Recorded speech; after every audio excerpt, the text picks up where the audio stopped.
Hello, everybody. My name is Brian Oliver. I'm the Director of Admissions at SPIRE, and I'm going to turn things right over to Rich Odell, who's going to be our host this morning.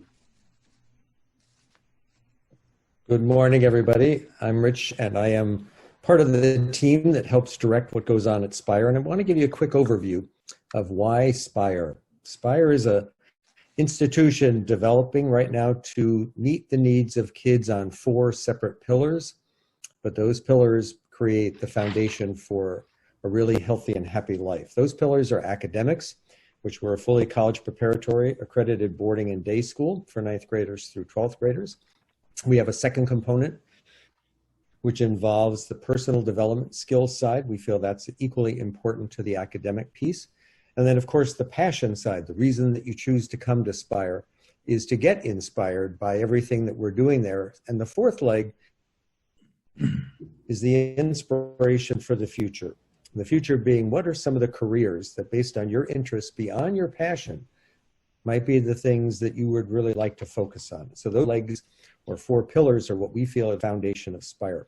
We do all of that with full college preparatory curriculum, as I said, with college counseling staff, personal counseling. We have programs to accommodate children who are non-traditional learners at those grade levels. We also are pleased to announce that we've got a brand new facility that is being built out right now and will be done in the first week of August. So our students will get to be in a very state-of-the-art facility. State meaning in terms of what new education environments will look like going forward. Not only that, but also all new living quarters. We're having 5 units being constructed for us now, and they will be ready the first week of August as well. In a week, when we do the next one of these, we should have some pictures at that point up on our website that we can show you of what the residences are going to look like, and also some of the early shots of what's going on in the build out of the school facility. So a lot to be excited about at SPIRE, and we look forward to hopefully having you visit us or apply both for the camp and the academy program. And I'll turn it with my colleague, Ted Meekma. Ted? Yep, thanks, Rich. I'm going to give you a little overview on facilities, sports, programs, SPIRE performance, a little bit about our coaches, the competition on site, and a little bit about SPIRE events. So you saw the video, I hope, that we showed at the beginning. So 175-acre campus, 750,000 square feet between 3 different buildings. There's a field and courts building with a full-size turf field and 6 basketball courts or up to 12 volleyball courts. There's an Olympic-sized pool with a 25-yard pool as well that also has 4 therapy pools, so it's a big aquatic complex. The outdoor track and field stadium and the indoor track and field stadium are 2 of the biggest of their kind that I've seen. Pretty spectacular, with 10,000 seats outside and about 5,000 seats inside. And then we've got all the support facilities, a big performance training center and cafeterias and locker rooms and meeting rooms. And so it's a pretty amazing complex. Rich and my job is to oversee how do we grow the activities in there, the sports academy programs, the camp programs, the education programs, the event side of things, the clubs, the leagues, all the things that are run for the region as well as for the destination athlete and student. The sports that we feature are, at the moment, from an academy standpoint, are basketball, swimming, track and field, and then 2 new fields that we're getting into this year will be esports and what we call future sports. That involves drone racing and development, robotic work, and different kinds of emerging technology. The various programs I mentioned briefly: academy, high school, and post-grad. A lot of kids looking to take gap year programs these days. Wide variety of camps across all sports. Various sports have club programs or league sessions, and then we do different kinds of clinics and showcases and shootouts in basketball, for example. SPIRE performance, we talk about a lot. That's a key component where the long-term athletic development training takes place. That's physical conditioning, mental skills training, nutrition, leadership, communication. The coaches at SPIRE are handpicked, very experienced. you know, all with collegiate coaching backgrounds, except for the one guy that's on the screen with us today, Tim Mack, who decided to take a different route. He is an Olympic gold medalist in the pole vault in 2004. So his credentials from a training standpoint are pretty solid, and he's a heck of a pole vault coach at the same time. Competition is we play independent schedules because we train throughout the entire 9-month academy year, a school year. And so we're forced, but because of that, to play independent schedules in each sport. But our coaches are very experienced in knowing how much to compete, when to compete, who do we compete against. So I'm very comfortable with the level of competition and how that balances between training and competitive play. And finally, I think as the video might have indicated, SPIRE is a long time great host of big events like Big Ten championships, Big East championships in swimming and track and field. We work with the Atlantic 10, NCAA Division 1 and 2, NAI championships, Olympic qualifiers. It's pretty special to be able to host events in multiple sports at one time, men's and women's, and at the same time run training programs in those same facilities that sometimes our students have a chance to compete in. So it's a very unique, very interesting combination of facilities and programs, and we were pleased that you're here joining us today. I look forward to answering any questions that you might have. Rich, back to you. We'll turn it over to Brian to give a little bit of an overview of the admissions process for the camp and for the academy. Brian? Sure. Hello, everybody. Once again, my name is Brian Oliver. I'm the Director of Admissions at SPIRE. I work primarily on the admissions side for the academy programs. My partner, Lens Basic, who's also the school's mental conditioning coach, works primarily with the camp side. I do a little bit of housekeeping just so that we can get any questions that you might have as I chat. If you wiggle the cursor over the bar, you'll see on the Zoom and below you'll see a chat icon. If you click on that chat icon, you can certainly submit any questions that you have, and we will do our best to answer those during the call today. In terms of the application process for the Academy at SPIRE, it's a pretty traditional independent school application process. We are going to want to see a completed application, which is available online at spireinstitute.org. We're going to want to look at a transcript, and we're going to collect and read 3 letters of recommendation so we can make a determination for fit. During the admissions process, we also will have every family speak to the sport director in that family or in that child's particular area of passion. So one of the 5 passion areas that we are currently supporting at SPIRE, again, the basketball, track and field, swimming, esports, and the future sports. So once the application process is done, we work with families to address any financial concerns and make sure that everyone understands the expectations and opportunities that are available in terms of tuition and payment schedules. And then we'll begin really the process of onboarding and getting ready for the fall school year. We're working hard, and I'm sure questions will come up later, to make sure we're compliant and in front of all safety and sanitary concerns right now, and anticipate being ready in the fall with a clean and brand new facility for our student athletes to learn and train and grow in. So that's a quick overview for the camp. Things are a little more streamlined. Registrations are available online.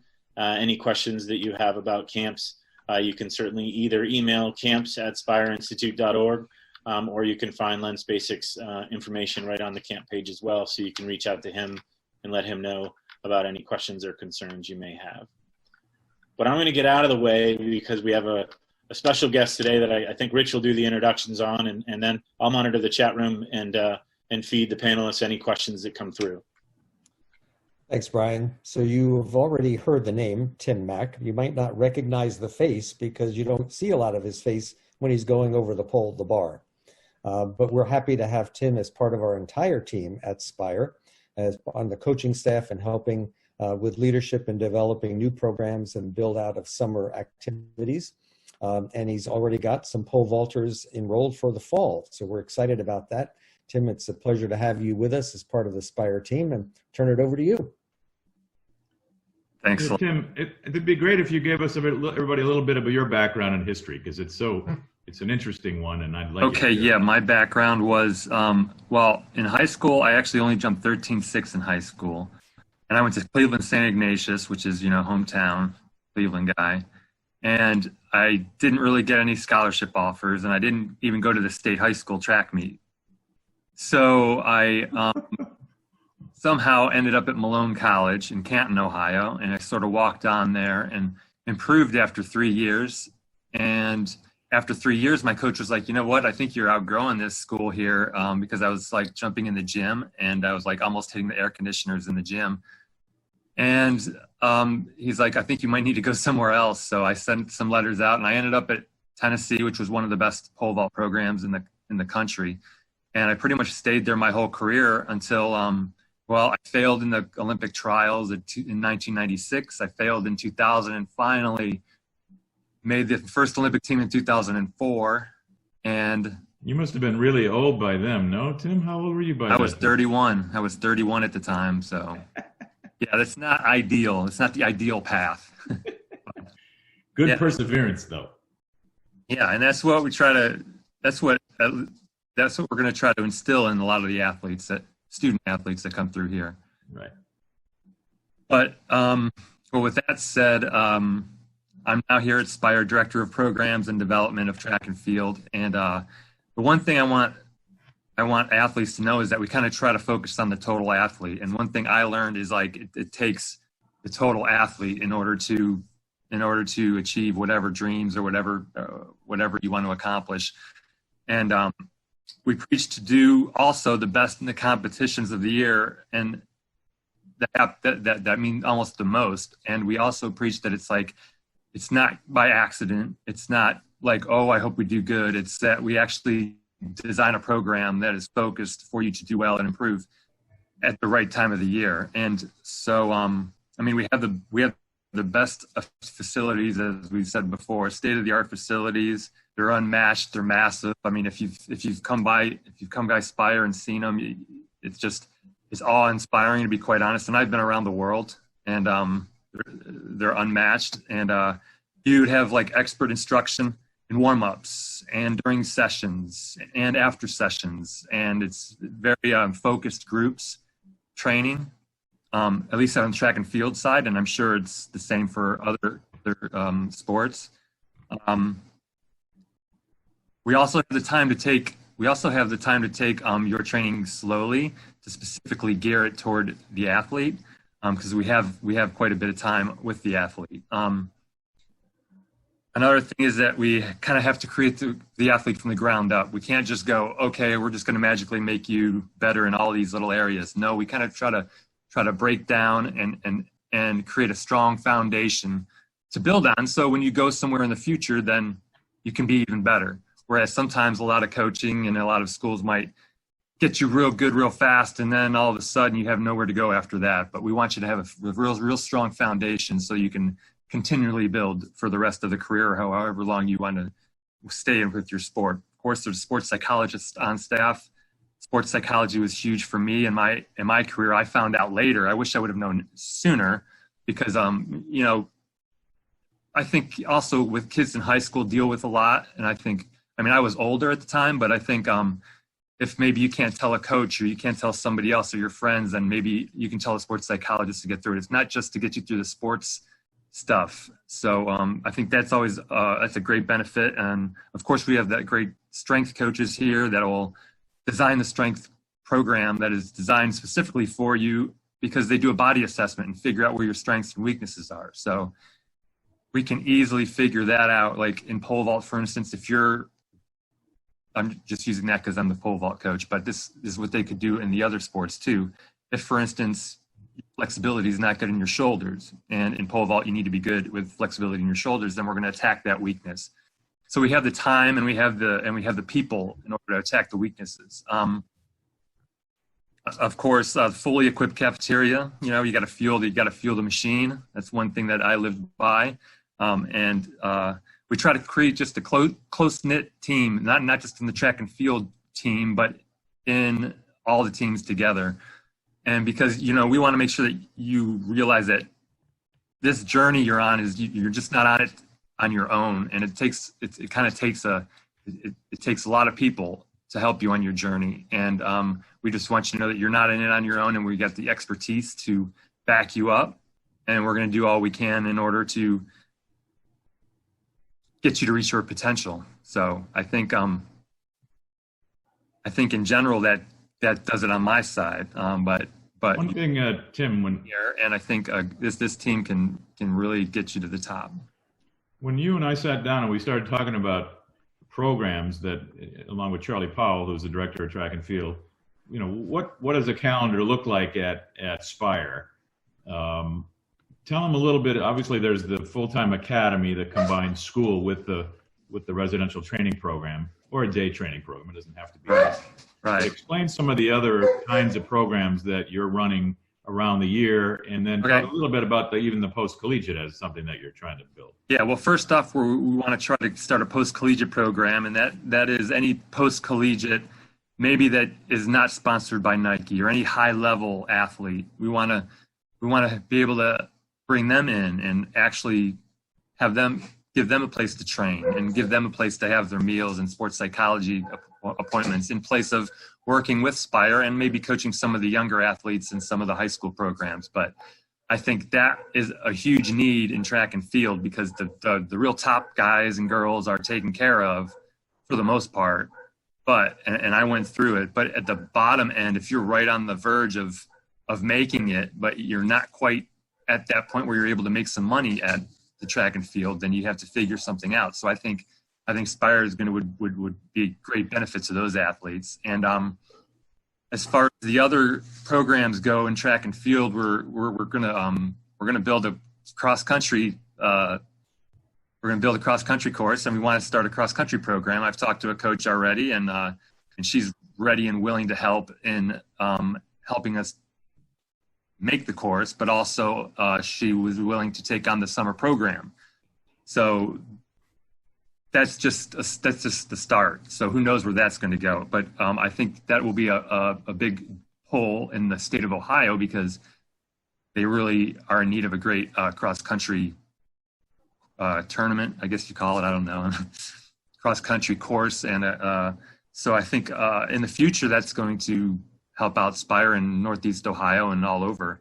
And we also have a lot of high school programs, like one that's going to start whenever possible is like to get kids back into shape. It'll be a conditioning program that's going to start. It'll be a 6-week program. And of course, that'll be on the website.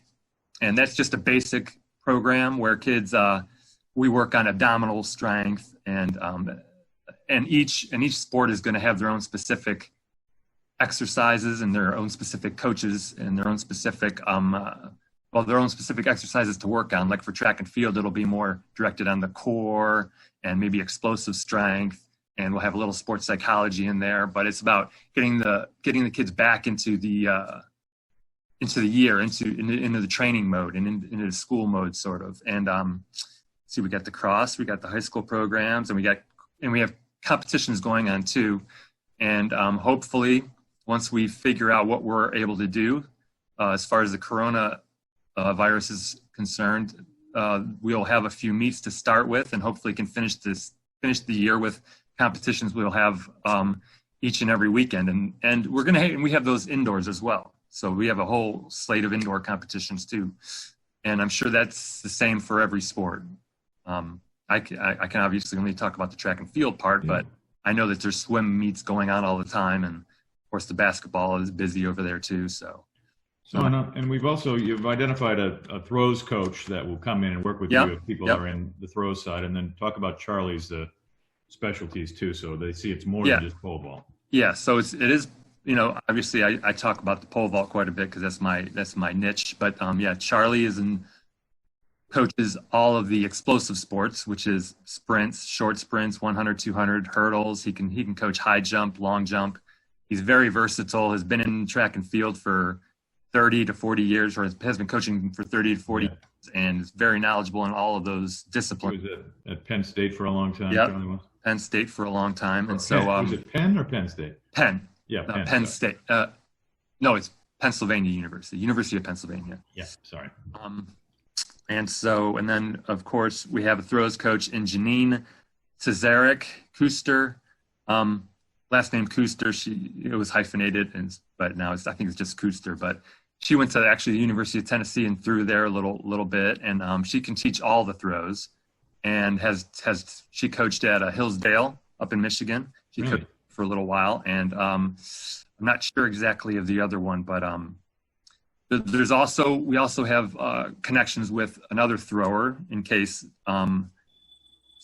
somebody needs another thrower. It's James Dennis, and he's been in the Olympic trials, and he lives close by, and he's also agreed to take part in some of our camps that we have, because that's one thing I did forget is we have camps over the summer for track and field, and I'm sure camps going on for each and every other sport, but we have track and field camps. So we also have connections with another thrower, and then also a distance runner who was an Olympian, two-time Olympian for Canada, and he actually coaches at St. Edward's.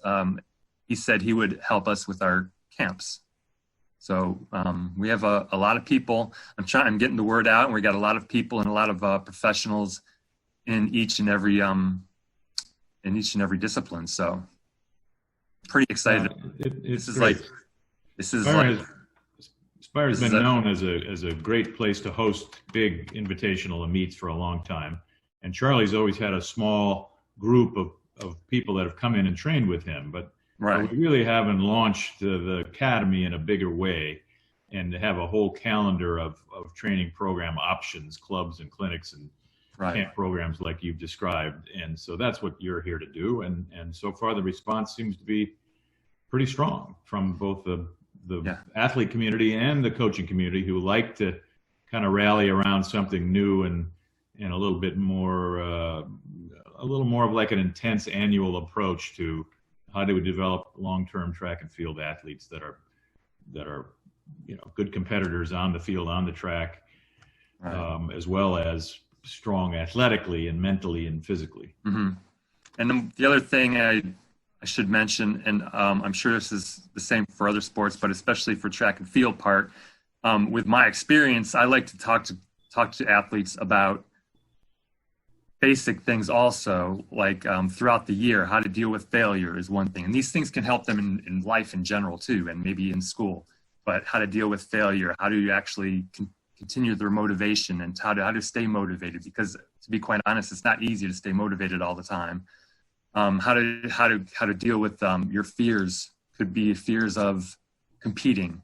So it's not only that like we want to teach you how to do these certain events and we have that boiled down. It's like we want to teach the total package, because those are questions that I think over my experience and over my years, and I've also coached a lot of high school kids and people and a girl in the Olympics as well as being in the Olympics myself. But over time, I'm like, these are the little things that really matter. Yeah. These are the things that can really get people over to the next level. So Brian, we've got some questions. Why don't you jump in with those?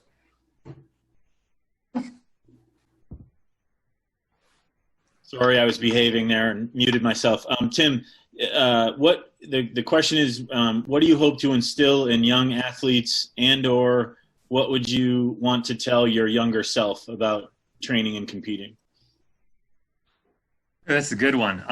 Well, what I would like to teach other athletes is that it's not just luck. Of course, we're going to take luck if we get it, but you can compete at a high level, and you can get to a point where you want to be by design, and that's by the coaches at SPIRE's design, and that's how we design our programs. And that there are times, that we gotta pump the brakes a little bit. We have to relax. We got to focus on building a foundation. But there are times where it's like green light time. It's like I want to teach them that there are times that you can let go and you can perform at your best because you want to, and not just because it's like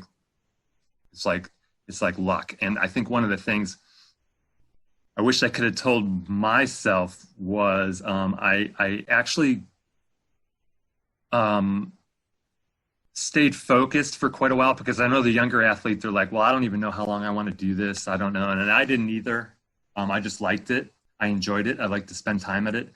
But I wish I could have, I probably would have done more little exercises on my own, especially now with the coronavirus and everybody being at home. I'm like, this would be helpful for them is there's so many little details in each and every sport that you can do on your own, visually, mentally, that can help you get ahead of your competition and get you better and closer to your goals. And it could be like walking drills. Like I learned how to do walking drills in my room or in my living room. And this is when I was a lot older, but I was like, man, I wish I would have done that when I was younger. Or just writing goals down, writing goals like on my ceiling. When I was in college, I started doing that. So I learned these things over a long period of time. And I'm like, oh, what if I knew this like when I was like 15, 16?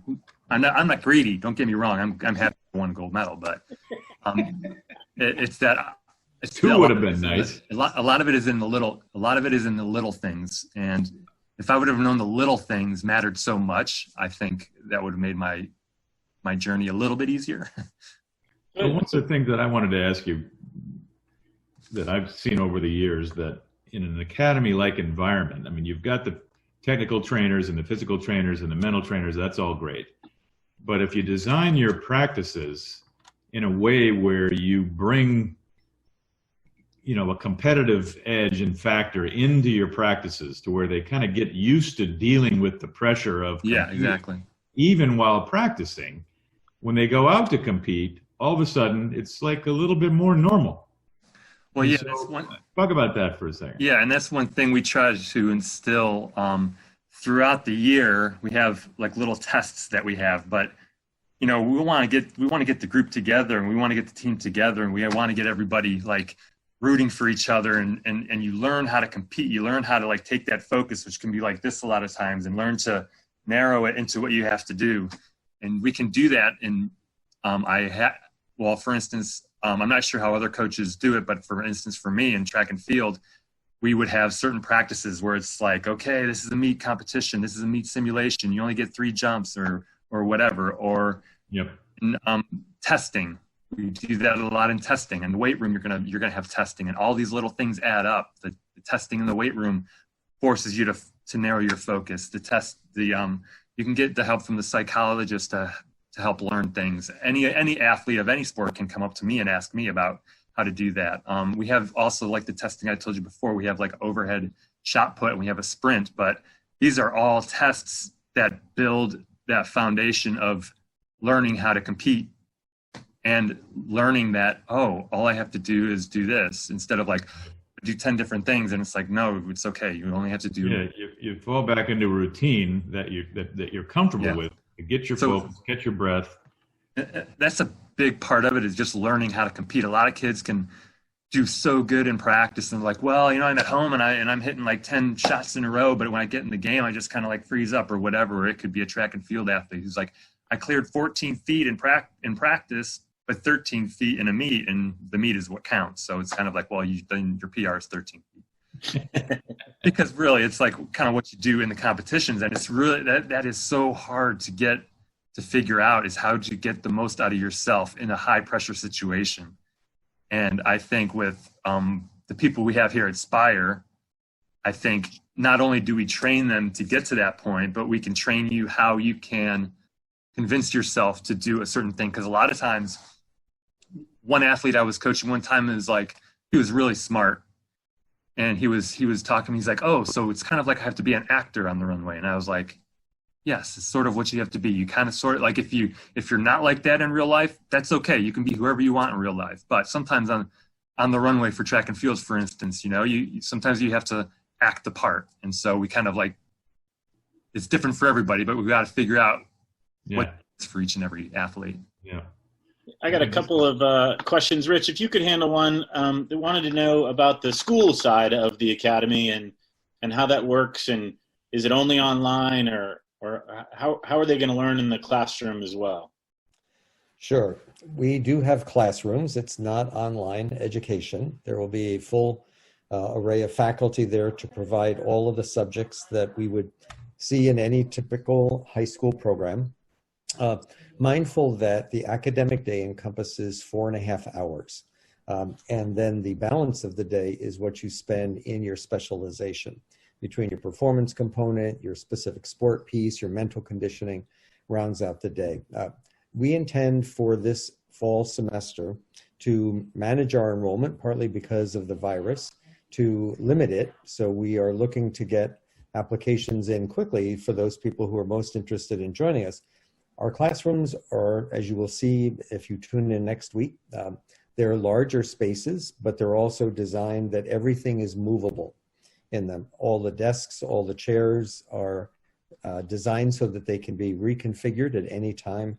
One, to meet the number of kids, but also that kids can work in this environment, which we find to be more effective. It's collaborative learning, it's cross-curricular, it's project-based, it's designed to show accomplishment and understanding and implementation of the academic program.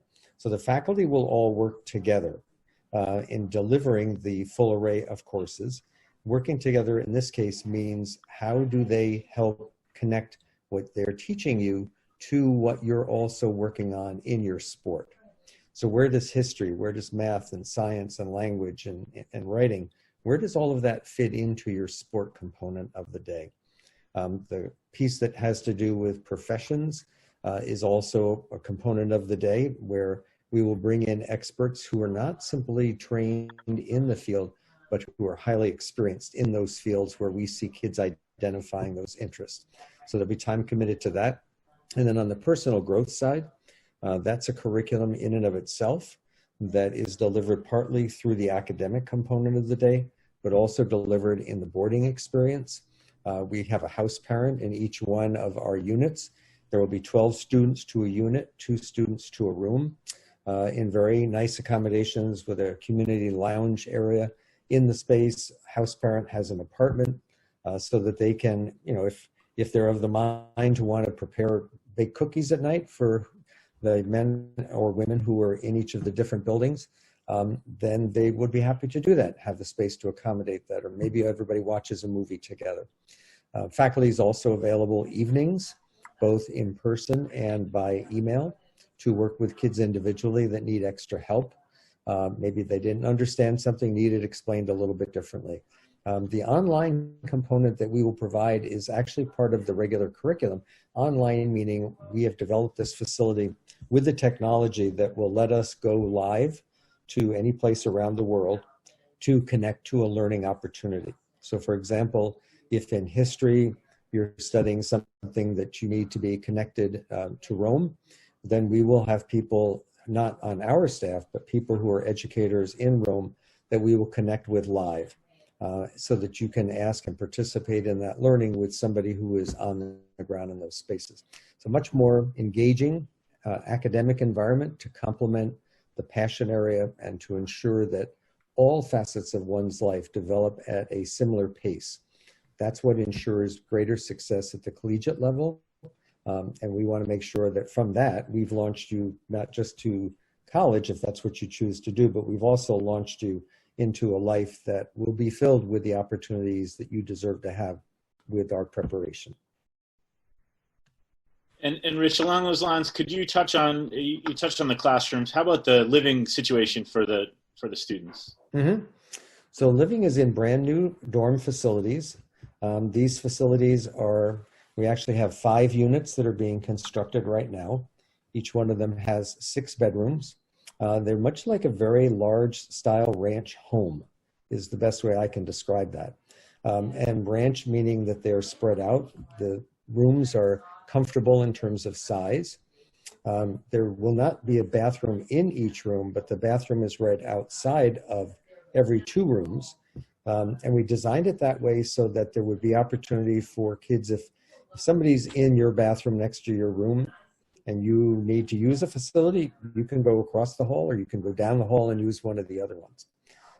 Big screen TV in the common area, and we'll utilize part of what is right outside of our school space to be more of a common lounge area because kids will be able to come back there in the evening and work as well.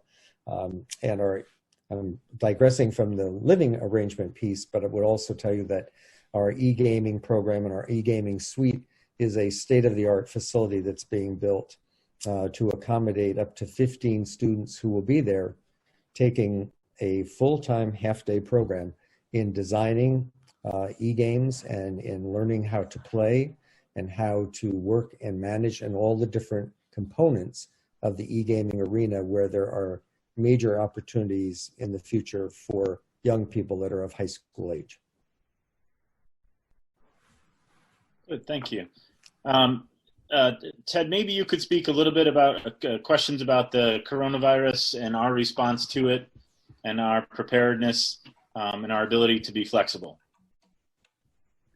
Yes, so we have,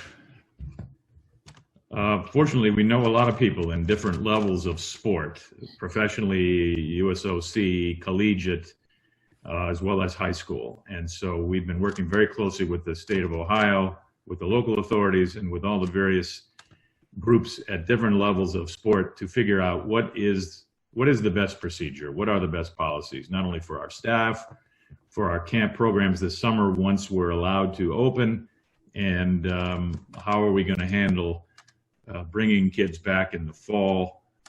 We're writing up all those procedures, which will all be posted online. We're practicing already with our staff that's back at work now, getting the facilities up and ready to open once we are given that go ahead. But it'll be very, very controlled in terms of the amount of people allowed in, the procedures they've got to undergo when they walk in the door, what they've got to wear in terms of masks, when they take the temperature, forms they fill out and sign.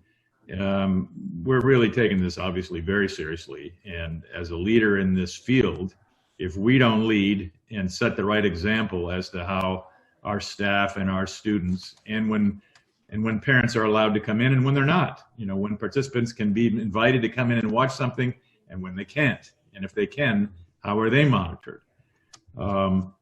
It's a hard question to answer in a short period of time, but rest assured there's a lot of us who are spending many waking hours figuring out what's the best way. We're fortunate that we've got a very solid ownership group that acquired SPIRE about 6 months ago, and they're very excited about where this is going and are saying to us, look, take your time. Let's do it right. Let's do it appropriately. Let's again set the standard. And there's a lot of calls and a lot of people interested in coming back, and we're saying, look, as soon as it's possible, here's how we will do it. And so and from a competition schedule too in the fall, once the academy sports are in, we're getting all the best advice we can to set up the right kind of competition at the right time, and how do we go to that. And so we'll be posting information as it becomes available, but anytime anybody has questions, feel free to call us about that too, because we're becoming experts in this area to a degree, and you have to. I mean, it's that serious, and we want our student athletes to be comfortable, and we want parents to be comfortable. So, and we want our staff to be comfortable. So that's taking a lot of our time right now, but we love a challenge. I'd add that we have good medical facilities readily available to us. Right. In terms of just down the road, and hospitals should any of that be needed. And one of the organizations that we do partner with is the Cleveland Clinic, that is helping in different ways with lots of organizations throughout the Cleveland area. And so we feel that we have a very good plan in place. And as Ted said, that'll all be published very shortly here on the website to answer questions. Yeah, one more thing on that, Brian. Rich and I didn't really introduce ourselves, but just to make people rest assured that we know a little bit about this industry. I was one of the founders of IMG Academy and was responsible for bringing on board the Voluntary Tennis Academy and the Ledbetter Golf Academy and all the other academy programs that IMG introduced over a 30-year span. I went back and got a law degree, got off the court, got into the business side, represented Voluntary when we sold to IMG, and so I've been in this sports academy industry for my entire career. one of my proudest moments was when we decided at IMG that we should bring our own school on site, and we brought in my colleague Rich Odell to build and operate that school on the property. And then I quickly realized that integrating the school and the student life and the sports side of things, in one cohesive manner was great for everybody and actually better for the business. So Rich and I have been working together a long time, and now, we left IMG a while back, and we've got our own consulting companies that work on a project like this. We got a chance to come in and work with this new ownership group, and I asked him to come along with me, and we're thrilled to bring all of our background and knowledge into a great campus like this, and also infuse all the new things we've learned since our IMG days to make this unique in a lot of ways, and similar in some fashion and quite different in others in terms of how we approach the entire experience, on and off the court, in and out of the classroom. It's hard to close better than that, but just a reminder, if anyone has any questions about the Academy or camp programs, please reach out to us. There's inquiry forms on the website. There are also ways you can email us directly. I did include my email in the chat, so you could take a look there as well. And we hope we get a chance to talk to you about SPIRE and what it can do for you or for your child. And we're going to have a great collection of kids on campus in the fall, and ideally on campus all summer. And we hope that you will strongly consider being a part of it. Any last words from my far more esteemed panelists? Brian, I would just add that we believe that in the state of Ohio, we will probably be able to start touring families probably in about a week. We have a plan in place that will have people checked as they arrive on campus before they start to move about campus with any one of our team. But that we do see coming shortly. And we do have virtual camp programs that we're offering this summer online to start the season, with the hope that shortly we'll be able to open up campus and run all the programs that you'll see on the website. Lastly, I would just add that we have two other key players of our overall SPIRE program on next week for same time, same station, stay tuned, tune in, whatever, which are our two newest components of SPIRE Academy, that being our efforts in the area of esports, and then also, as Ted mentioned, in the future sports arena, which is both drone design, development, and flying, and also in the robotics area, a little bit different twist. We're not focusing on the robotic programs similar to what you might see in a traditional public or private school. We're actually looking and building out partnerships through the institute side of the academy that will let us work in the design and development of full-size robots. That can be very helpful, and we know will be a much more integral part of life for young people. And so we want to create that exposure and learning opportunity, and there's a multitude of professions in those arenas that we are preparing kids for, and part of what universities are going to be looking for going forward are folks that are well-tuned and prepared to move into that as their first occupation. So we are at SPIRE a very forward-looking institution, and we're looking for kids who really have a desire and the motivation to come into a place that is going to propel them to their highest level of achievement. Anything else? All right. Kind of hard to finish off with that. Kind of hard to do better than that. So. All right, everybody. Thank you for your time. Thank you, Tim, for jumping on and joining us this week. And for those of you exploring SPIRE, we hope to see you next week or the week after as we do these virtually, or we hope to see you in a couple weeks on campus. Everybody stay well. Thanks. Bye-bye. Thanks. Bye.